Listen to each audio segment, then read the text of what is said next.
नमस्कार। आप देख रहे हैं आप अभी तक, और आज हम चर्चा करेंगे मुसलमान की, जो 1947 से लेके अब तक किन हालातों में है, किस किस मौजू पे टकरा रहा है और किन हालातों में वो अपना कारोबार कर रहा है। पंचर वाला वो कब से है और क्या स्थिति उसकी आगे भी रहेगी। और आज हमारे साथ हैं हाजी नाजिम जी, जो मुस्लिम मुद्दों को उठाते हैं, बड़ा नाम है, बड़े चैनल चैनल पर दिखाई देते हैं। और जावेद भाई भाजपा के बड़े नेता हैं और गाजियाबाद खुद के अंदर मुसलमानों की बात अक्सर भाजपा के मैदान में भी उठाते रहते हैं। तो आप दोनों का स्वागत है आप अभी तक में। तो हाजी नाजिम जी, जो मुस्लिम हैं वो 1947 में देश बंटने से पहले कहाँ था, क्या देखते हैं आप मुसलमानों को? हाँ, देखिए 1947 से पहले मुसलमान जो मजबूत स्थिति में था, मुसलमान पढ़ा लिखा था, हर चीज में बहुत आगे था। बगैर मुसलमान के कोई भी देश के अंदर ताकतवर चीज नहीं बन पाती थी। ये मुसलमानों की ही तो काबिलियत थी कि देश के अंदर जब हम आजाद ना होते हुए भी ब्रिटिश हुकूमत को घुटने पे टिकाते थे।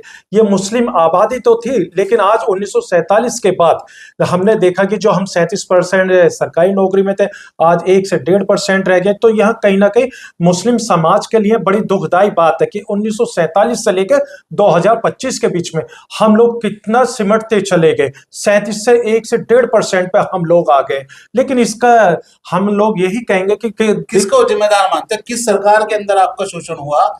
आप मतलब 70 साल में भी देश इतना आजाद हो गया और मुसलमान जो देश आजाद होने से पहले पढ़ा लिखा था, आज इतना बेरोजगार बिना पढ़ा लिखा कैसे हो गया?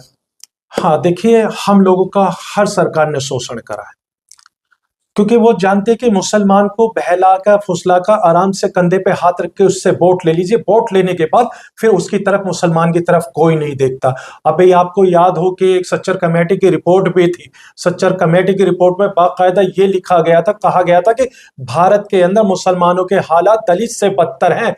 जब दलित से बदतर हैं वो हालात, तो आज तक उन हालातों को सही क्यों नहीं करा गया? सच्चर कमेटी आने के बाद भी 10 साल सरकार कांग्रेस की रही, तो उसमें कुछ सुधार हुआ?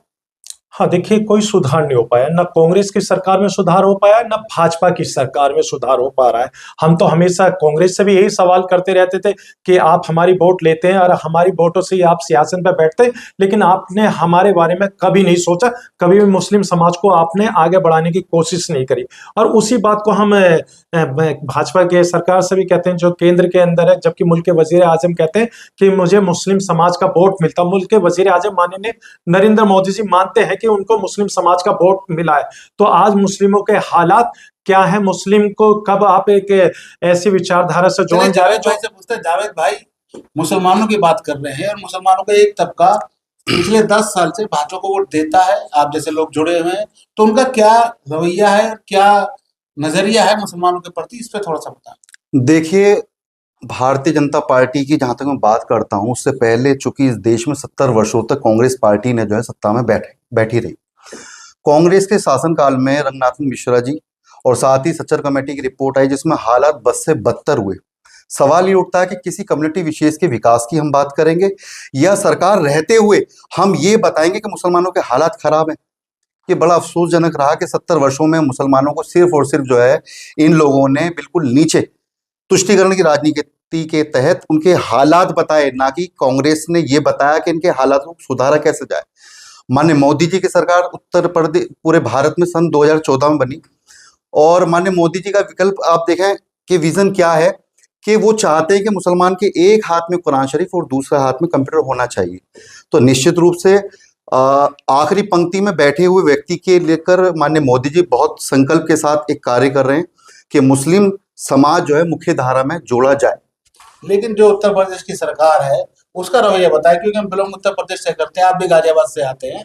योगी जी का क्या नजरिया है मुसलमानों के प्रति? योगी जी का सीधा सा नजरिया है कि उत्तर प्रदेश के मेरठ में खुलेआम गाड़ियां चोरी की काटा जाती थी, बेची जाती थी। उस हाजी जो परिवार है उसके करोड़ों रुपए की संपत्ति पर सोतीगंज बुलडोजर चलाकर किस तरह से समाज में सफाई की जाती है। और साथ ही साथ आप देख रहे हैं कि योगी जी के कार्यकाल में जितने बड़े बाहुबली हुआ करते थे उत्तर प्रदेश में, उन सबको गाड़ी पलटने के साथ सत्ता में अच्छे लोगों का किस तरह से काबिज होते हैं, ये योगी जी ने उदाहरण पेश किया। तो जीरो टॉलरेंस के साथ उत्तर प्रदेश में Yogi ji law and orders को स्थापित करने में मुकम्मल रूप से कामयाब साबित हुए। आप कहाँ तक सहमत हैं नाजिम साहब की बात से? हाँ देखिए, अभी जावेद साहब ने कहा कि योगी जी के बारे में, देखिए मैं दिल से सम्मान करता हूँ, योगी जी वाकई में काबिल तारीफ है। और देखिए मैं अल्लाह से दुआ करता हूँ कि अल्लाह उनके उम्र में बरकत करे। लेकिन अगर इन्होंने ये कहा बुलडोजर, हर समस्या का हल बुलडोजर नहीं होता। आपको सुप्रीम कोर्ट के गाइडलाइन का भी पता होगा, सुप्रीम कोर्ट ने कहा कि भी हर जगह आप बुलडोजर नहीं चला सकते, लेकिन फिर भी चलाए गए। और मैं ये नहीं कहता कि भी आपने कहा कि भी मुल्क के वजीर आजम ने ये कहा कि एक हाथ में कुरान दूसरे हाथ में लैपटॉप होना चाहिए। बिल्कुल, ये मुल्क के वजीर आजम माननीय नरेंद्र मोदी जी के साथ राज्य सरकार की सबकी अपनी नैतिक जिम्मेदारी है कि मुस्लिम समाज को एक मुख्य धारा से जोड़ा जाए। भाई हमारे हाथ में कुरान तो है, क्या आप बता देंगे कि वाकई में लैपटॉप है? क्योंकि मदरसों को तो हमेशा एक निशाने पर रखा जाता। अभी दिल्ली के अंदर एक घटना घटी, जिस घटना घटने के बाद हम लोगों को इतना दुख हुआ कि ऐसी घटना हमारे भारत के अंदर नहीं होनी चाहिए थी। तो नाजिम साहब उसके अंदर डॉक्टर इन्वॉल्व नहीं थे क्या? हाँ, सुन तो लीजिए, देखिए ये तो अभी जांच का विषय है, जांच चल रही है। जांच में आपने देखा कि कुछ डॉक्टरों से पूछताछ हुई और उनको रिलीज भी कर दिया गया, उन पे कोई भी ऐसा एलिगेशन नहीं लगा। लेकिन मैं ये कहना चाहता हूँ कि हर उसमें यही कहा जाता है कि व्हाइट कॉलर को कह दो या मजहब इस्लाम को किस तरीके से बदनाम कर दिया जाता है। तो मैं ये कहता हूँ कि अब आप आ जाइए असल बात पे। आपको पता है जब पहलगांव की घटना घटी तो हम लोगों को कितना दुख हुआ था, क्योंकि पाकिस्तान से इंसान की शक्ल में हैवान आए थे, लेकिन वहीं पर इंसानियत को बचाने के लिए इंसान की शक्ल में मुसलमान थे। हम लोगों ने अपने हिंदू भाइयों की हिफाजत करने के लिए अपने जो कुर्बानियां दी थी, वहां पे सैयद नासिर साहब भी हैं और भी थे घोड़े खच्चर वाले, उन्होंने अपने हिंदू भाइयों को बचाया। इससे बड़ी कुर्बानियां और क्या होगी देश के अंदर? सवाल ये है, जब भी आतंकवाद का चेहरा आता है तो उसमें इस्लामी आदमी निकलता है, ये क्यों होता है? हाँ देखिए, बिल्कुल आपने सही बात कही।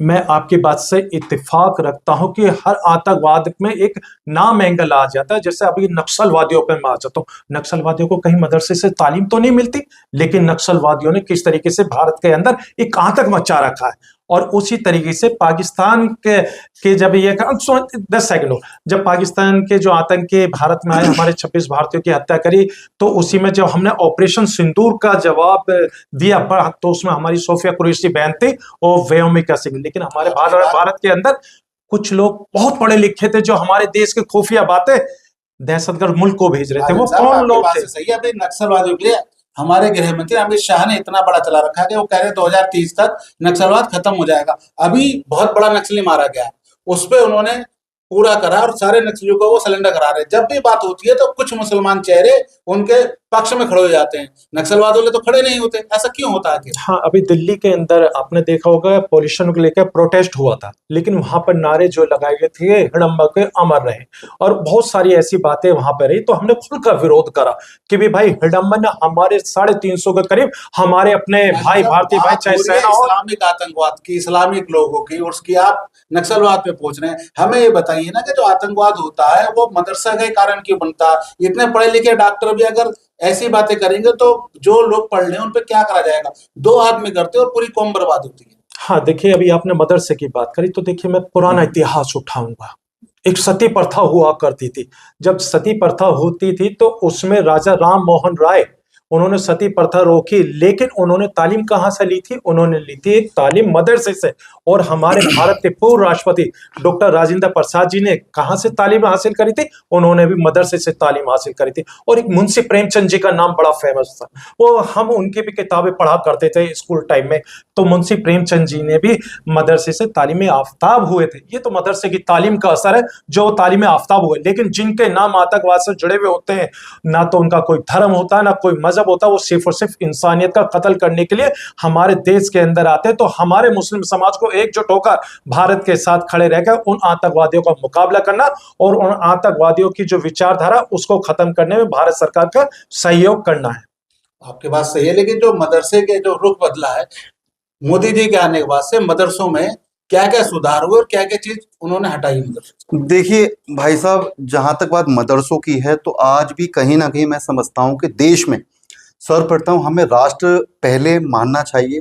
आज भी बहुत सारे मदरसे ऐसे हैं जहां पर में भी लिखा है देश का सम्मान। जी जी जी, मैं कह रहा हूँ जिस मुल्क में आप रहते हैं उसके संविधान का आपको सम्मान करना चाहिए, उसका आदर करना चाहिए। आज भी ना जाने कितने मदरसे इस देश में हैं जहां पर भारत माता की जय और वंदे मातरम बोलने पर जो है बिल्कुल प्रतिबंध है। सवाल ये उठता है, जिस मुल्क में आप रह रहे हैं उस मुल्क में भारत माता की जय, जिस वतन से आप रहते हैं, वतन परस्ती में आपको कहाँ से दिक्कत आएगी। दूसरा, मैं समझता हूँ कि मोदी सरकार में जो मदरसे का मॉड्यूलर है वो चेंज किया गया।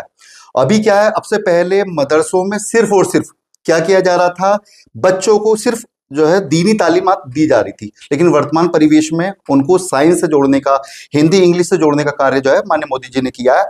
और निश्चित रूप से ब्रेन वॉश आज भी किया जाता है, लेकिन ये हमारी जिम्मेदारी बनती है कि बच्चों को ऐसे मदरसों में हम भेजें जहां पर हिंदी इंग्लिश और तमाम तरह की एजुकेशन दी जा रही है। जहां तक बात कर रहे हैं आप स्किल्स की, तो आप यकीन कीजिए कि सबसे ज्यादा फायदा मैं समझता हूं जो कौशल विकास योजना है उसमें अल्पसंख्यक समाज के लोग जो है फायदा उठा रहे हैं। लाखों बच्चों को कंप्यूटर की शिक्षा देकर, पार्लर की शिक्षा देकर जो है उनको आगे बढ़ाने का कार्य किया गया है माननीय मोदी जी की सरकार। कहाँ तक सहमत हैं? हाँ, देखिए अभी जावेद साहब ने एक बात कही, इन्होंने कहा कि भारत माता के बोलने में आपत्ति है। तो मैं इनसे पूछना चाहता हूं कि हम लोग भारत को राष्ट्र मानते हैं, आप खंडन कीजिए कि भारत एक राष्ट्र नहीं है।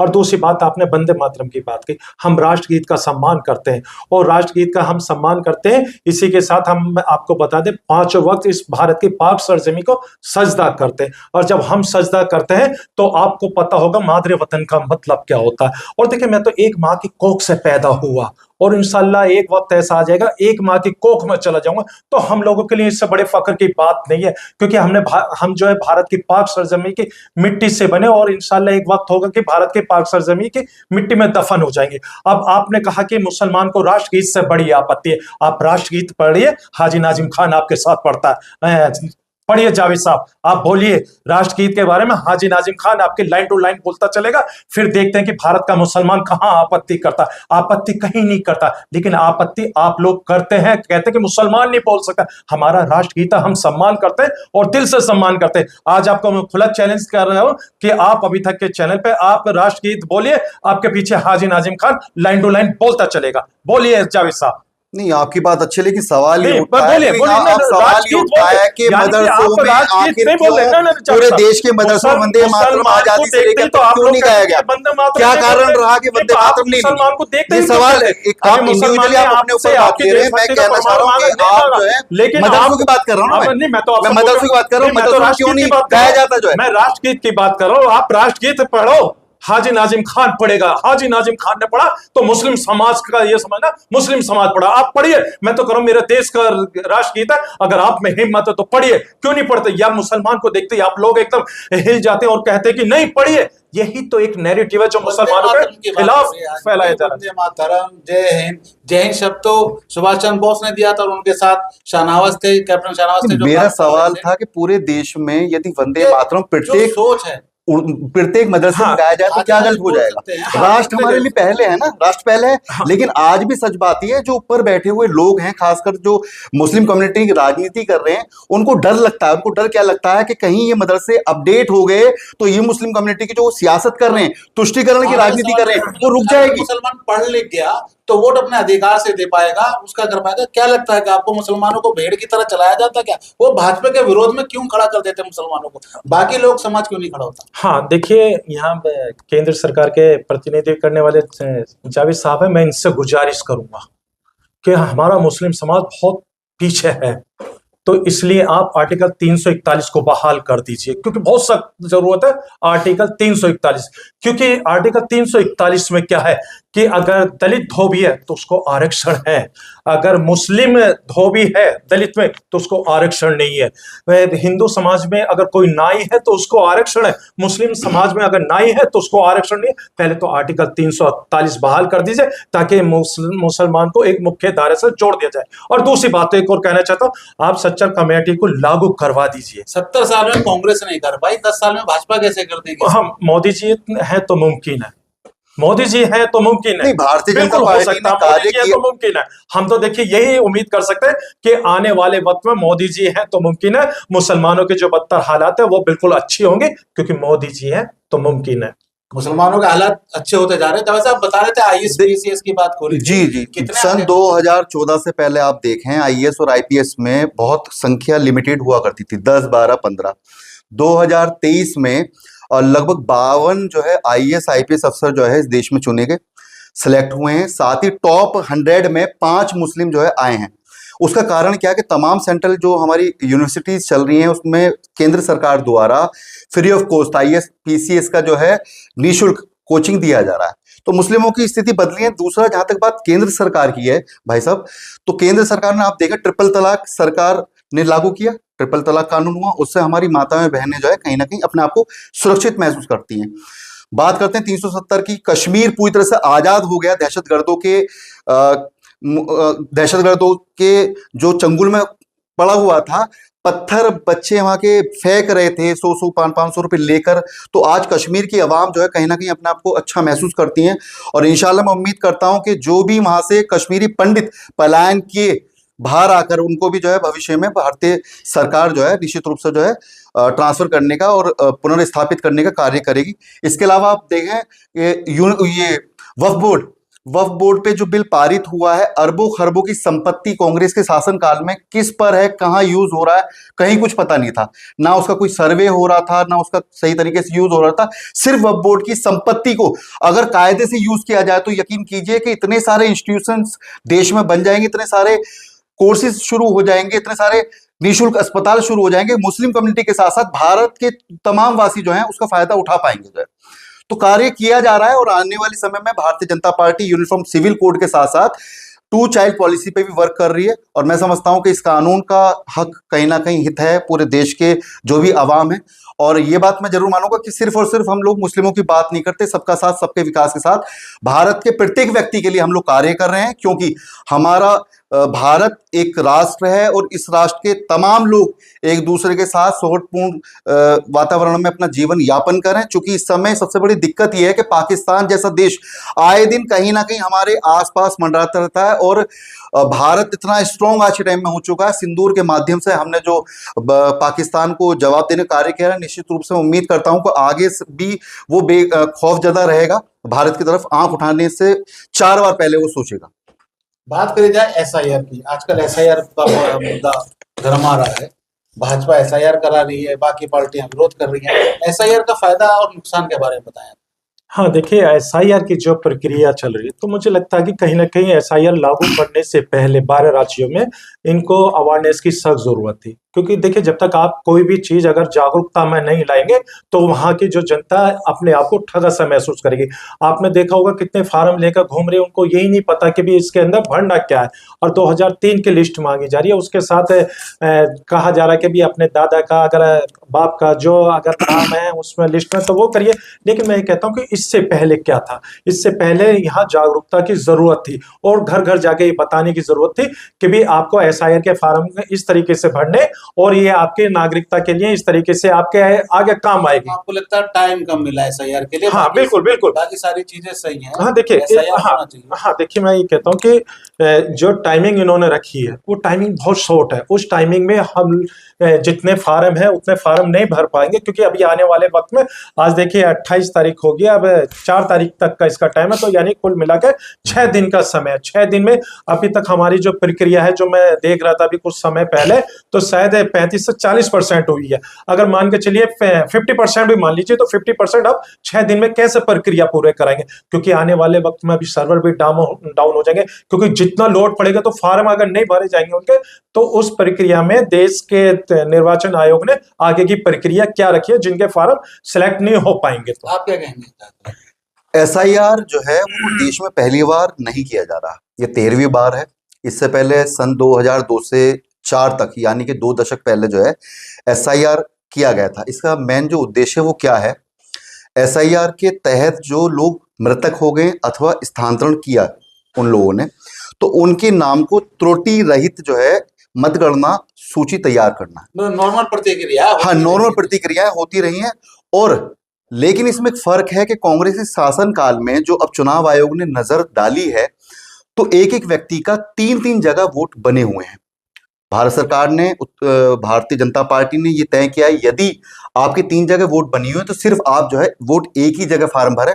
और मैं समझता हूं, जहां तक समय की बात है, बिहार मॉडल पे हमने SIR के तहत इलेक्शन कराए, वहां पर लगभग 60-65 लाख वोटें जो है फर्जी पाई गई। 40 लाख नए युवा जो कि पिछले लंबे समय से वोट बनवाने के चक्कर में भाग रहे थे, उन्होंने अपनी वोट बनवाई। तो इसमें इतना समय दिया है पार्टी ने, चुनाव आयोग ने, कि सिर्फ आपको अपना नाम, Aadhaar number, PAN card, voter ID card भरकर साइन करके जमा करा देना, लेकिन सिर्फ एक।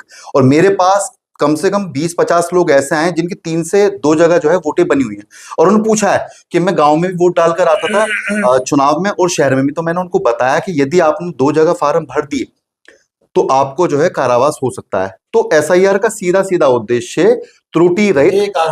यस, मैं जवाब दूंगा। देखिए, यह है जावेद साहब की जानकारी। अभी इन्होंने किस तरीके से पैन कार्ड को भी कहा कि उसमें डाला गया, नहीं डाला गया। मैं देखिए अभी आपको 12 डॉक्यूमेंट उसमें बताए गए हैं, पैन कार्ड भी, आधार कार्ड भी, पासपोर्ट भी। तो इसको जो है विपक्ष के लोग हैं वो पॉलिटिकल बना रहे हैं। मैं कह रहा हूँ सिर्फ फार्म में सिर्फ आप जो है अपना आधार नंबर भर देंगे, नाम फोटो लगा देंगे, क्योंकि आप जो ना अब दिक्कत ये है कि 3-3 जगह आप 3-3 जगह वोट डाल नहीं पाएंगे। सबसे पहले सुन तो लीजिए, देखिए मैं आपको बता देता हूँ। सबसे पहले जो उसका डेट ऑफ बर्थ है, फार्म के अंदर देख लीजिए, बिना फार्म देके बता रहा हूं कि पहले उसका डेट ऑफ बर्थ है, फिर आधार कार्ड है, फिर आधार कार्ड के बाद क्या है, मोबाइल नंबर है, फिर उसके बाद क्या है, उसके पापा का नाम है उसके अंदर, फिर उनका एपिक नंबर, फिर उनकी माता का नाम है, फिर उनकी माता का एपिक नंबर है, फिर उनकी शरीके हयात यानी कि जो उनके घर वाले फार्म भरने में आपने कहा अभी 2.5-3 महीना प्रक्रिया बता रहा हूं, यानी कि भैया देखो ये है कि अब आप भविष्य में 3 जगह जो है वोट नहीं डाल पाएंगे। आप लगा लीजिए, अब से पहले मन करा कांग्रेस पार्टी सरकार समझ में नहीं, अवेयरनेस तो हो गया, सरकार बनी रही है। उसका कारण क्या रहा, इन लोगों ने एक ही व्यक्ति को 4-4 जगह वोटर बना के रखा। मतलब प्रत्येक व्यक्ति को भी जो वोटर, इसका मतलब अभी मतलब क्या है कि गांधी जी ने घुसपैठिए रहे जो वोटर नाम बताए थे उस महिला के, आप मानते कि राहुल गांधी जी 26 नाम बताए थे, आप कहते कि वो वैलिड वोट राहुल गांधी जी बिल्कुल सही करे, आप मानते हैं अपनी बातों से? अब आप नहीं, आप ही कह रहे हैं, मैं नहीं कह रहा हूं, आप ही कह रहे हैं कि पश्चिम बंगाल में 26 जगह क्या करिए वोट डालिए। अब आप ताले लगे पड़े हैं मकानों पर, जो है पश्चिम बंगाल में सैकड़ों मकानों पर ताले लग गए। क्यों? जावेद कहां से आए आप?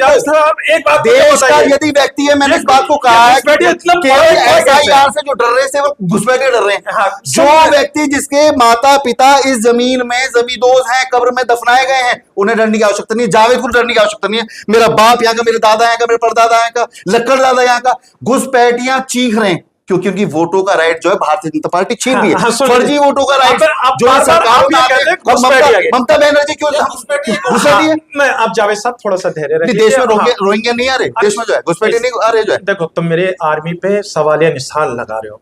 अब मुझे अपनी आर्मी पर फक्र है, कोई घुसपैठिया नहीं आ सकता मेरे देश के, और मेरा देश सुरक्षित हाथों में। कांग्रेस बहुत मजबूत है, मेरी बहुत मजबूत है, क्योंकि अभी आपने देखा था बांग्लादेश में किस तरीके की घटना हुई, सारे के सारों को बाहर बॉर्डर के वही रहने दिया, कोई सा घुसपैठे नहीं आया। आज आप मेरी आर्मी पे सवालिया निशान लगा रहे हैं। आर्मी पे नहीं, देखिए अभी आप तो जो सवाल है कांग्रेस पार्टी में, चलिए आपकी बात बड़ी करता हूँ। सवाल जो पहले आए, सवाल ये उठता है कि यदि आपके बाप दादा इसी जमीन पर दफन है तो 2014 में आपके मुझसे मैंने पूछ लिया, आपने बताया 6 जो पॉइंट भरे जाने, लेकिन उस फार्म को भरने में समय क्यों लगा रहे हैं? 2014 से 2025 के बीच में कोई घुसपैठिया भारत में नहीं आया, आप ये कहना चाहते हैं?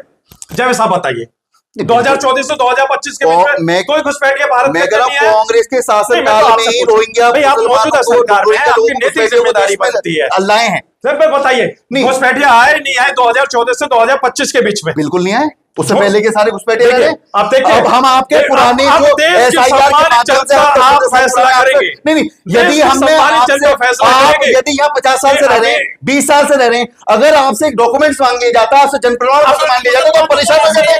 जब आप 50 साल से रह रहे हैं तो आप पे डॉक्यूमेंट्स क्यों नहीं है? हाँ देखिए, अब जावेद आपके डॉक्यूमेंट्स क्यों नहीं है? एसआईआर से क्यों हो रहा है? सहयोग क्यों नहीं कर रहे? कांग्रेस पार्टी, समाजवादी पार्टी 2014 से 2025 मुसलमानों को केवल घुसपैठिया नहीं आया। नहीं, लेकिन मैं इनको अभी एक्सपोज कर देता हूं। अभी एक पाकिस्तान से एक महिला आई थी, दुबई के रास्ते, नेपाल के रास्ते अवैध तरीके से भारत के अंदर, वो घुसपैठिया थी या नहीं, ये बता दीजिए। कोई महिला, मैं पूछना चाहता हूं, क्या वो कोई महिला यदि अपने पति द्वारा सताई गई है, वो परेशान है। आखिर क्या ऐसे हालात बने कि 4-4 बच्चों को लेकर हिंदुस्तान में आना पड़ा? भारतीय जनता पार्टी मुझे सिर्फ ये जवाब दीजिए, नहीं, किसी महिला को नहीं, वो घुसपैठिया नहीं कहलाऊंगा। यदि एक महिला परेशान है तो वो आपके यहाँ पे शरण प्राप्त कर सकती है। और भारतीय जनता पार्टी चाहती है अगर पाकिस्तान में कोई और जगह परेशान है, अगर उसकी जगह कोई पुरुष होता तो उसको क्या कहते हैं आप? नहीं, मैं कह रहा हूं महिला को तो आपने कह दिया घुसपैठिया नहीं है, अगर उसकी जगह पुरुष होता तो उसको आप क्या कहते हैं? मैं कह रहा हूं यदि सवाल ही उठता है कि नहीं माइनॉरिटी हिंदुस्तान को आप इस तरीके से नहीं बगला सकते। हिंदुस्तान में आप देश की सुरक्षा एजेंसियों पे सवाल या निशान नहीं लगा सकते। बात यह है, मुसलमान एसआईआर से क्यों भाग रहा है? क्यों भाग रहा है? कानून अगर है अपनी चीजें पक्की रखेगा तो उसे फेस करना चाहिए। 40 साल से 50 साल से है तो कागज तो आपके पास होंगे ना। फार्म को इतना टिपिकल बता रहे, फार्म 2 मिनट में भर के आपने खुद बता दिया। लाइसेंस बनवाते हैं, आप रजिस्ट्री कराते हैं, अगर कागज पुख्ता रखेंगे तो क्या दिक्कत है? संगठित रूप से बात ये कि ये लोग जो हैं जो घुसपैठियां उसका पक्ष रख रहे हैं निश्चित रूप से जो है, क्योंकि अगर आदमी 40 साल से रह रहा है उसके पास कागज जमीन का होगा, 12-13 आइटम है। मैं तो कहता हूं जावेद साहब बड़ी जिम्मेदारी के साथ कहता हूं कि भारत के अंदर घुसपैठिया जितनी भी सबको देश से बाहर कर दीजिए भाई। इस देश के संसाधनों पर सिर्फ और सिर्फ भारतीयों का हक है। और रही बात ये, अभी माननीय हमारे बड़े भाई इमरान साहब ने कही, आप अभी तक के संपादक है, उन्होंने कहा कि एसआईआर से मुसलमान घबरा क्यों? मुसलमान नहीं घबरा रहा, मुसलमान तो सबसे पहले एसआईआर के फार्म भर रहा। लेकिन मैं कहता हूं कि एसआईआर फार्म भरने से पहले एक जागरूकता भी तो होनी चाहिए थी। आखिर ये जागरूकता क्यों नहीं हो पाई? आप कम समय दे रहे हैं। अब मैं तो कहता हूं कि निर्वाचन आयोग से एक उम्मीद करता हूं कि आप समय बढ़ा दीजिए। और देखिए, मैं तो गाजियाबाद के डीएम से भी आपके चैनल के माध्यम से कह रहा हूं कि डीएम साहब थोड़ा समय और बढ़ा दीजिए, ताकि और भी जो लोग हैं जो एसआईआर फार्म से वंचित हो गए वो अपना फार्म भर दे अपने कागजों के साथ में। ये तो बीएलओ पे जितना प्रेशर बढ़ रहा है, कुछ लोगों ने सुसाइड कर लिया, कुछ परेशान है, कुछ घर नहीं पहुंच पा रहे, इसका समय तो बढ़ना चाहिए। सर देखिए, ऐसा है, समय हम लोगों को लगभग 1.5 से 2 महीने मिला है। आप मुझे एक बात बताएं, यदि एक फार्म भर के जो है सिर्फ आपको अपना नाम पते लिख कर जो है 5 मिनट में फार्म भरा जाता, 5 मिनट में जमा हो रहा है, ठीक है ना। लेकिन यहाँ एक सवाल है कि मुस्लिम कम्युनिटी के लिए एक बात कहना चाहूंगा, मुस्लिम कम्युनिटी एसआईआर से नहीं घबरा रही। जो पॉलिटिकल पार्टीज हैं, समाजवादी पार्टी, कांग्रेस पार्टी, ये ऐसी भ्रांतियां फैलाकर मुस्लिम को पैनिक कर रहे हैं, वो उनको भड़का रहे हैं कि तुम्हें विदेश भेज दिया जाएगा, तो पाकिस्तान भेज दिया जाएगा। इस हिंदुस्तान का सिंगल मुसलमान जो यहाँ पैदा हुआ है, सिंगल मुसलमान भी कहीं नहीं जा रहा। लेकिन जो घुसपैठिया है उसके लिए भारत सरकार जो है डिसीजन। आखिरी सवाल, मुसलमानों को भाजपा का विरोधी क्यों माना जाता है और किसी भी समाज के लोगों को क्यों नहीं दिखाया जाता? कारण है कि भारतीय जनता पार्टी सबका साथ सबका विकास के साथ कार्य कर रही है। वो चाहती है कि अंतिम पंक्ति में बैठा हुआ व्यक्ति भी मुख्य धारा में काम करे। तो भारतीय जनता पार्टी ने क्या कार्य किया है? जो मुसलमान सिर्फ टायर पंचर करने वाला माना जाता था, आज वो आईएएस बन रहा है, आज वो वकील बन रहा है, डॉक्टर बन रहा है, इंजीनियर बन रहा है। अब होता क्या है कि चूंकि एजुकेशन प्राप्त कर रहा है, मदरसे से ऊपर उठकर जो एजुकेशन प्राप्त कर रहा है, तो कहीं ना कहीं जो बड़े धर्मगुरु हैं और साथ ही जो तुष्टिकरण की राजनीति करने वाले लोग हैं, सपा बसपा और कांग्रेस वाले लोग, इनको ये लगता है कि हमारा वोटर बैंक जो है खिसकता जा रहा है, क्योंकि इन लोगों ने सदैव और सदैव तुष्टिकरण की राजनीति की और ये कह के राजनीति की कि भारतीय जनता पार्टी सरकार में आ जाएगी और मुसलमानों को चपलेआम करा देगी। ये लोग डराते रहे शुरू से। एक मिनट में इनके सवाल का जवाब दे दें। हाँ, देखिए बिल्कुल 1 मिनट क्या, मैं 30 सेकंड में इनके सवाल का जवाब देता हूँ। पहले तो इन्होंने कहा कि देखिए अल्पसंख्यक को है ना, देखो ये योजनाएं मिलती है, केंद्र सरकार और राज्य सरकार की नैतिक जिम्मेदारी है कि अपने देश की जनता को बराबर योजनाओं का लाभ देना। आप ये बता दीजिए अल्पसंख्यक को आप अलग से योजना कौन सी दे रहे हैं? और दूसरी बात, अभी आपने क्या सपा बसपा आपने बहुत सारे ऐसे सगुफ्ता दे दिए। मैं ये कहना चाहता हूं कि मुसलमान आज देश के मजबूत करने के लिए आगे बढ़ रहा है, तो आप उनका मुसलमानों का किस तरीके से सहयोग करें ताकि एक मुख्य धारा में जुड़ जाए। क्योंकि अभी आपने बता दिया कि आईएएस वगैरह ये सब चीजें आपने बता दी, मुसलमान एजुकेशन प्राप्त कर रहा है। हमने भी देखा जो योजनाएं केंद्र से आ रही है, यूपी से आ रही है, उसके अंदर ऐसा नहीं होता कि छटनी हो कि मुसलमान को नहीं देने, इसने अस्पताल हो, मकान हो, और कोई योजनाएं बेधड़क लोगों को मिलते हैं। गरीब लोगों को जो मकानों की योजनाएं मिली उसमें छटनी नहीं हुई। और सरकारों में औषधि योजना है, उसमें जो दवाइयां सरकार की नैतिक जिम्मेदारी है कि उन योजनाओं का लाभ देने के लिए। लेकिन अगर ये कहे कि मुसलमानों को तो देखिए उज्ज्वल योजना दी जा रही है, भाई दूसरे समुदाय को भी तो दी जा रही सबको दी जा रही है। हाँ, एक तो मैं साथ कहता हूँ कि एक अगर मुसलमान का नाम लेकर अगर इस तरीके की बात करेंगे तो मुझे लगता है तो आप कि उन मुसलमानों को योजना इतना देने खास वालों क्यों पे भी आप मानते हैं? क्वेश्चन मार्क करते नहीं, हैं। आप मुसलमानों को इतना खास क्यों मानते हैं कि उन्हें अलग से दी जाए? जब नहीं, सबको मिल रही है तो उनको भी मिलनी इसमें चाहिए। इसमें इसमें मेरा हाँ, मानना हाँ। यह है कि जो कांग्रेस पार्टी है और सपा है, इन्होंने सच बात ये हमेशा जो है टोपी वालों को एक अलग तरीके से जो है पास बैठाया, सम्मान नहीं दिया, पास बैठाया, उनको कोई फायदा नहीं पहुंचाया। हम लोगों के साथ दिक्कत क्या है कि हम लोग सबका साथ सबका विकास की बात करते हैं, ना हम हिंदू की बात करते हैं, ना हम मुस्लिम की बात करते हैं, ना ईसाई की, सबके साथ हम काम कर रहे हैं। और आपसे एक सवाल है कि जो भी योजनाएं हैं, आप बताएं, राशन पूरे देश में जो है 90 करोड़ लोगों को बांटा जा रहा है, क्या उस राशन को जो हम पूछ के बांटते हैं कि आपका नाम क्या है, आपका नाम क्या है? जो भी मैं योजना है जवाब वो दूंगा। सबका इस साथ पर सबका जवाब विकास के दे- साथ कार्य कर रहे हैं। लेकिन हाँ, तुष्टीकरण की राजनीति भारतीय जनता पार्टी नहीं करती। सिर्फ और सिर्फ आप मुझसे कहेंगे कि हम लोग केवल और केवल टोपी वालों का ख्याल रखें, तो ये संभव नहीं है। हम लोग पूरे राष्ट्र के 140 करोड़ जो लोग हैं, हाँ, 30 सेकंड में आप जवाब सब हम दीजिए। उसका सबका ख्याल हाँ रखेंगे। हाँ, देखिए अभी जावेद साहब ने कहा कि 90 करोड़ लोगों को राशन दिया जाता है। अगर ये कहते कि 90 करोड़ लोगों को रोजगार दिया जाता है तो मैं इनका दिल से शुक्रिया अदा करता। आप उन्हें रोजगार दीजिए, आगे बढ़ाइए। अभी तो आपने कहा मुख्य धारा से बढ़ाने की बात करी, लेकिन आपने 90 करोड़ लोगों को राशन देकर आप क्या साबित करना चाहते हैं? और चलिए खैर, अब मैं आता हूँ मुख्य धारा में। देखिए, मेरे मुल्क के वजीर आजम माननीय नरेंद्र मोदी जी का मैं दिल से सम्मान करता हूँ, और उत्तर प्रदेश के सूबे के वजीर आला माननीय योगी जी का भी मैं दिल से सम्मान करता हूँ। और इन सबसे अपील करता हूँ कि मुसलमान आज आगे बढ़ रहा तो इसको मुख्य धारा में जोड़े, इसको अच्छी तालीम दे और एजुकेशन के माध्यम से अच्छी नौकरियों पर मुसलमान समाज को आगे लेकर आए, ताकि देश मजबूत हो और पूरी दुनिया फख्र करे हमारे देश पर। धन्यवाद आपका हाजी नाजिम साहब, जावेद साहब, आप लोग यहाँ पे आए, आपका बहुत बहुत शुक्रिया। और आज हम जो चर्चा करी है, जो चर्चा सुनी है, मुसलमान 1947 से पहले कैसा था, देश आजादी में कितना योगदान दिया और आगे कैसा होगा, ये आप भी कमेंट्स बॉक्स में हमें बताएं। और जब तक जारी रहेगा आप अभी तक, और ऐसी शख्सियत से हम आपको मिलाते रहेंगे। देखते रहें आप अभी तक।